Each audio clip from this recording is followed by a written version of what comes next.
माझं नाव गौरव बाप्पासाहेब राठोड, अशासकीय सदस्य, चाळीसगाव विधानसभा. छोटू बाबुराव मुक्ताईनगर. प्राध्यापक सुनील निकम, चाळीसगाव समिती अध्यक्ष. या कामामध्ये आता जो उर्वरित 14,000 अर्ज आहे जो अजून प्रोसेस मध्ये आपल्याला दिसतोय, माझी सर्व समितीला विनंती आहे की त्यांच्या आधार नंबरच्या काय अडचण असेल, काही लोकांच्या आधार सीडेड बँक अकाउंट नाही आहे, तहसीलदार प्रांताला याबद्दलची सूचना देण्यात आलेल्या आहे, गटविकास अधिकारीला पण सूचना आहे. परंतु आपण याच्यावर लक्ष घातलं तो पुढच्या 1 या 2 दिवसात आणि मुख्यमंत्री आणण्यापूर्वी 100% जो आपली अडचण आहे 14,000 लोक त्यांचे डॉक्युमेंट्स अपूर्ण असेल, या ज्या लोकांच्या बँक खात्यामध्ये काही अडचणी असेल त्याला आपण अगर दुरुस्त करून घेतलं तर ते अत्यंत चांगलं राहील. याच्याबद्दल आपली सर्वप्रथम सूचना आहे. यदि पाऊस पडला तर लोकांनी छत्री घेऊन यावं, जास्त हेवी बॅग या इत्यादी घेऊन येऊ नये, याबद्दल सगळ्या लोकांनी लक्षात घ्या.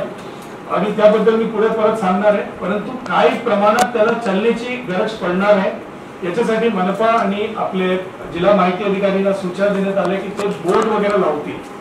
स्तंदा माता गरोदर माताला पाठवू नका, लहान मुलाबाळांना पाठवू नका, कुठल्याही आजारी महिलांना कृपा करून पाठवू नका. त्याच्यामध्ये 2 राऊंड जेवण देणं अपेक्षित आहे आणि तुम्ही त्याच्याशिवाय चाय देऊ शकता. जो भी तुम्हाला नियोजन करायचं असेल तुम्ही करू शकता. चर्चा करू नका आणि करता येईल. विरोधक याचा भांडवल करते की ते पैसे देऊन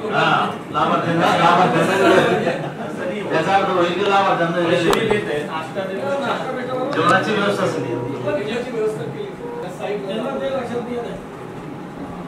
सर्व कशात चालू करायचं बाबा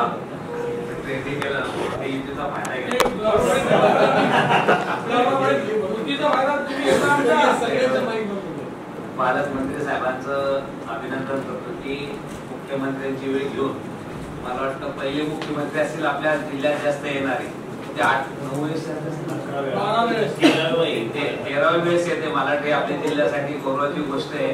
म्हणून याचा पाठपुरावा पालकमंत्री असतील, आमदार गिरीजू असतील, अनिलदादा असतील, सगळ्या मंत्र्यांच्या आग्रह खातील देत आणि सर्व आमदार लोकप्रतिनिधी म्हणून मी खरं पालकमंत्र्यांचं अभिनंदन करतो.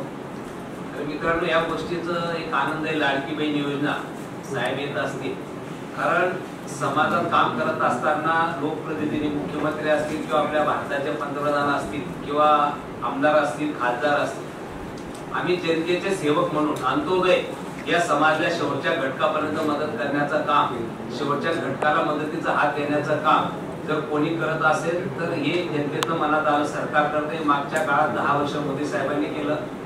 आणि मित्रांनो, हे राजकीय व्यासपीठ नाही, पण तुम्ही ज्या समितीचे अध्यक्ष आहात, कारण बऱ्याच वेळेला काय होतं की आम्ही अध्यक्ष होतो, काही लोक विरोध करतात, काही लोक निगेटिव्ह बोलतात, आम्ही उत्तर देत नाही त्याचं, कारण आम्हाला बरीच माहिती नसते त्या गोष्टीची आणि आम्ही त्याच्या हा मध्ये हा करतो. ठीक आहे, मला माहित नाही, त्यांनी केलं मग मी हो म्हटलं. तर मला वाटतं काही गोष्टी तुम्ही अध्यक्ष आहात त्या समितीच्या, आता आपल्याला काही गोष्टी समाजात सांगावं पण लागणार आहे. म्हणजे जसं पंतप्रधान मोदी साहेब मागच्या 60-65 वर्षाच्या योजना आणि मागच्या 10 वर्षाच्या योजनेचं मूल्यमापन तुम्ही केलं, का फरक पडला? कारण मागच्या 60-65 वर्षामध्ये सर्वसामान्य जनतेतला पंतप्रधान कधी झाला नाही. हा हिस्ट्री बघा तुम्ही, पण सर्वसामान्य जनतेतला पंतप्रधान झाला आणि अंत्योदय म्हणजे मी शेवटच्या घटकाची त्यांना जाणीव झाली, म्हणून मागच्या 10 वर्षात त्यांनी योजना आणल्या. आणि आता सुद्धा मुख्यमंत्री साहेब असतील, दोघी उपमुख्यमंत्री साहेब असतील, सर्व मंत्री महोदय असतील, आज ही लाडकी बहीण योजनेच्या माध्यमातून जी योजना आली, ज्या लाभार्थी महिला आहेत की त्यांना 1500 रुपये मदत होते. 13 ऑगस्टला आपले मुख्यमंत्री महोदय सशक्तीकरणाचं, महिलांचे सशक्तीकरणाचं अभियान जे सुरू झालेलं आहे राज्यामध्ये, त्याच्या अभियानाची सुरुवात आदरणीय मुख्यमंत्री आणि उपमुख्यमंत्र्यांच्या साक्षीने जळगावमध्ये पार होते. आणि त्या दिवशी कसं नियोजन असावं याचे सविस्तर हे आमच्याकडे सुद्धा दुसऱ्या वेळेस कलेक्टर साहेबांनी आम्हाला त्या बैठकीमध्ये बोलवलेलं आहे आणि जवळपास 2-3 बैठका आमच्या स्तरावर झाल्या. आणि आज तुम्हाला ही माहिती असावी याच्याकरता या बैठकीचं आयोजन आम्ही करायला लावलं होतं. महिलांचा माळ या ठिकाणी लाभ देण्यामध्ये, तिचं जीवनमान उंचवण्याचा खास करून याच्यामध्ये शासनाचा खास विचार आहे. आणि शासनाने सध्या तरी याकरता एकत्रित सगळ्यांनी काम करावे अशा पद्धतीच्या सूचना कालपर्यंत दिल्या असल्यामुळे आपण सगळ्या जणांनी जर हिरिरीने याच्यामध्ये काम केलं, प्रशासन तर करताय, त्याबरोबर आपण सगळे प्रतिनिधी जे आहेत तर आपल्याला सुद्धा या गोष्टीमध्ये लक्ष घालण्याची अत्यावश्यक गरज आहे. कारण की ही समिती फक्त तात्पुरती समिती नाही. मी पूर्वी सुद्धा बोललो, ही समिती बऱ्याच दिवस चालणारी समिती आहे. कारण की आज जरी ती आमची भगिनी 20.5 वर्षाची असेल तर ती 6 महिन्याने 21 वर्षाची झाल्यानंतर पुन्हा ती आपल्याकडे नोंदणी करता येणारच आहे. त्यामुळे हा लाभ कंटिन्यू आहे. म्हणून ही महत्वाकांक्षी योजना ही तात्पुरती नसून कायमस्वरूपी आहे याची प्रत्येकाला जाणीव असली पाहिजे. मला तरी असं वाटतं की याच्यामध्ये काम करताना खूप आनंद आपल्या सभासदांना असेल. कारण की याच्यामध्ये एक वेगळा आनंद आहे, एक वेगळ्या गोष्टीची फिलिंग आहे की आपण आपल्या बहिणींना लाभ देऊ शकतोय, एक झोपडीतल्या राहणाऱ्या महिलेला लाभ देऊ शकतोय, त्यांच्या गरिबीला काही मदत साकार करतोय. त्याच्यामध्ये मी सुद्धा एक दुवामधला आहे. याचा तुम्हाला सगळ्यांना अभिमान असला पाहिजे. त्यामुळे ज्या ज्या सूचना आपल्याला दिलेल्या आहेत तालुका बसेसच्या व्यवस्थेच्या बाबतीमध्ये त्याच्यावर आपल्याला लक्ष देण्याची गरज आहे. खास करून समितीच्या जे 3 लोक आहेत प्रत्येक विधानसभा क्षेत्राला, तर आपण सगळ्यांनी वाटून घेतलं पाहिजे की 2-2, 3-3 झेडपी गट येतात. 2-2, 3-3 झेडपी गट एक सभासदांनी जर वाटून घेतला की बाबा मी या 3 झेडपी गटांची जबाबदारी घेतो, त्याच्यानंतर तुम्ही 3 जबाबदारी, त्याच्यामध्ये तुम्ही ऍक्टिव्ह सरपंच निवडा, ऍक्टिव्ह कोणी माझी झेडपी मेंबर असेल त्याला निवडा, आणि अशी एक कमिटी उद्या जर तयार केली की ह्या 20 गावांची जबाबदारी या लोकांवर आहे, तर तुम्हाला खाली हँड्स तयार होतील. मला आणि त्यांनाही वाटेल की बाबा मला सुद्धा सरपंचाला विश्वासात घेतलं, आम्हाला बोलवलं. म्हणजे बसेस आणण्यापासून बसेसमध्ये जर 1-2 आपण जबाबदार माणूस टाकून दिला तर किंवा जबाबदार महिला त्याच्यामध्ये ऍक्टिव्ह असली तर ती बस आणण्यापासून तर बस नेण्यापर्यंत त्या महिलेकडे आपण जबाबदारी दिली की ताई जेवढे लोक बाया आल्या होत्या तेवढ्या बाया बसल्यानंतर तू गाडी हलवायची, तर आपल्याला अर्धा टेन्शन हलकं होते. नाही तर काय होईल, 50 महिला आहे, 48 आल्या आणि 2 महिला आल्या नाही तर ती बस तेवढ्या टायमाकरता लटकून राहते. तर या सगळ्या गोष्टी बसमध्ये बसतानाच त्या महिलेने सूचना केली पाहिजे की आपण किती वाजता कार्यक्रमाला जातोय, तिकडे येताना कसं आपल्याला जमायचं आहे, ग्रुपनी कसं बसायचंय. ग्रुपनी जर बसल्या महिला तर आणखी मोठा एक फायदा होईल. या बारक्या सूचना आहे. कारण की येणारी महिला ही चाळीसगावच्या तांड्यापासून तर मुक्ताईनगरच्या पुऱ्या कोकळ्यापासून ती येणारी महिला आहे. त्यामुळे आपण या खालपर्यंत सूचना द्यायच्या आहेत. कारण की एकतर शासनच आणि अधिकारी सगळे हे करू शकतील असं मला वाटत नाही. तर आपल्या सगळ्यांची गरज आहे.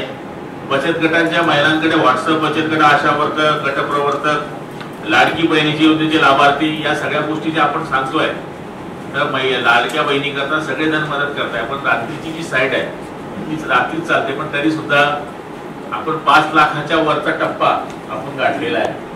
त्यामुळे आपल्याला थोडीशी मेहनत आपल्या सगळ्यांना करायची आहे. तर आपलं स्वतःचं काम समजून आपण या मेहनतीला करावं. पार्किंग नंबर पार्किंग ठिकाणी ज्या ठिकाणी आहे तर आपण सुद्धा गाड्यांचे नंबर आपल्याकडे ठेवले पाहिजे. गाड्यांचा नंबर नाही तर कमीत कमी ड्रायव्हरचा नंबर आपल्या समितीच्या माणसाकडे असला पाहिजे. ही गाडी आता इथून निघाली तर आपल्या त्या प्रमुख माणसाने आपल्याला सांगितलं पाहिजे की आम्ही 8:30 इथून निघालोय. तर आपल्याला अंदाज असला पाहिजे की 1 तासात आपली गाडी या एवढं अंतर कापते, तर ती पोहोचेपर्यंतची जबाबदारी तुमची आहे मित्रांनो. तर कारण की हे आम्ही का सांगतो आता, म्हणजे आम्हाला हा स्वतःला अनुभव आहे छोटासा. आता आम्ही पंढरपूरला जवळपास 55-60 बसेस नेल्या होत्या. तर आम्हाला मी त्यांच्यामध्ये नव्हतो गेलेला, पण मला मी अपडेट केलं होतं की तुम्ही 3 तासात मला माहिती दिली पाहिजे की आपल्या बस कुठपर्यंत पोहोचले.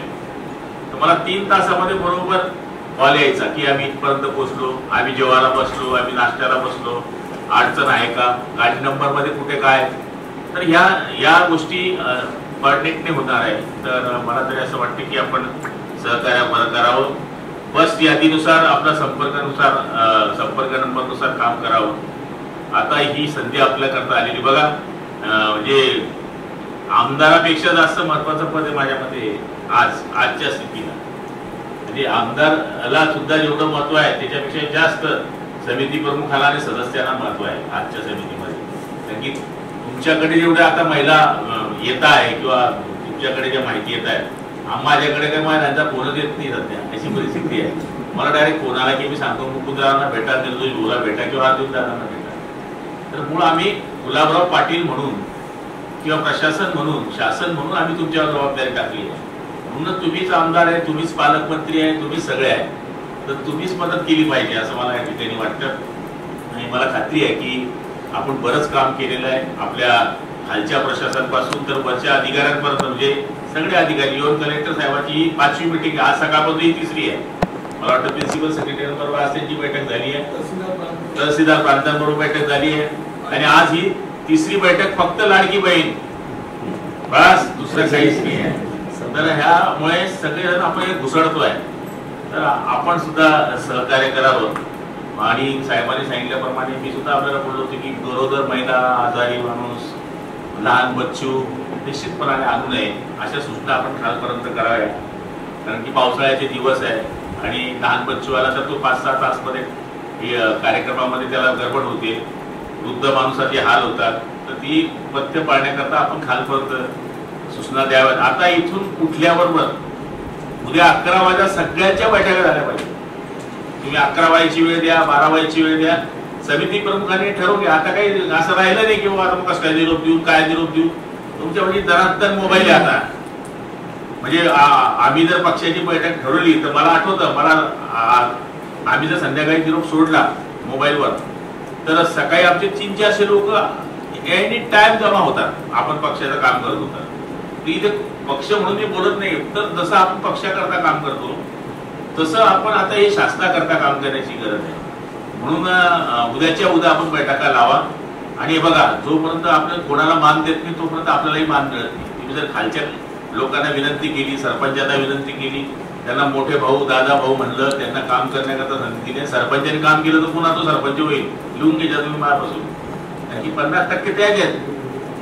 आणि मला तरी असं वाटतं की त्यामध्ये सगळे हिरिरीने भाग घेतील. फक्त आपलं मान देण्याची गरज आहे. आपण त्यांना भाऊ दादा म्हणून बोलवण्याची गरज आहे. हे सगळं समिती प्रमुखांनी करावं अशी विनंती करतो. शहराच्या बाबतीमध्ये तर काही अडचण नाही, कारण की शहर जवळच्या असल्यामुळे शहरातून जास्तीत जास्त महिला येतील अशी अपेक्षा आहे. बरेच आमदारांनी आपल्या पद्धतीने जोरदार कामं सुरू केलेली आहेत.